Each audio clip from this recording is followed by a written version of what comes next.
सामने हो। मगर आपकी मालूमात के लिए बताऊं कि जेल में सबसे अच्छे सजदे होते हैं। जो जेलों में मुसलमान बंद होते हैं ना, उनके सजदे सबसे ज्यादा खुशू और खुजू के होते हैं, आंसुओं के होते हैं, हसरत के होते हैं। कहते हैं मालिक यहां से निकाल दे, बस यहां से निकाल दे।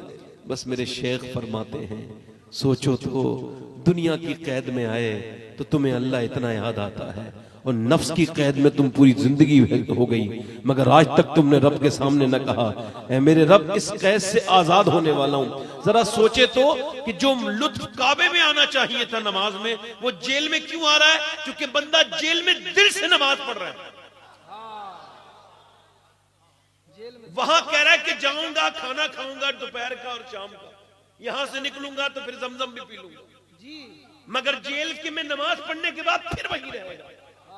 तो फिर कहता मालिक इससे निकाल दे। जरा गौर तो करें आप, इसका मतलब यह कि नमाज जब आखिरी समझ के पढ़ी जाए।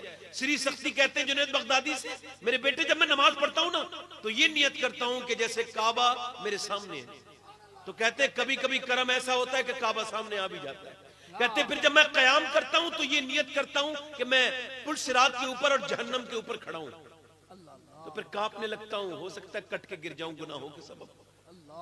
कहते फिर सजदे में जाता हूं ना तो कहता हूं मेरे मालिक हो सकता है इस बूढ़े का आखिरी सजदा हो।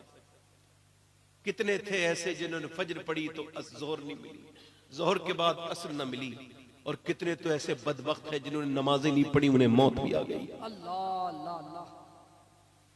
तो वो कहते हैं मेरे बेटे फिर मैं सजदे में जाता हूं तो कहता हूं मालिक बूढ़ा हो गया हूं, हो सकता है मौत आने वाली, मेरा आखिरी सजदा ऐसे कबूल कर ले। कहते फिर भी पता नहीं होती है कि नहीं होती है नमाज।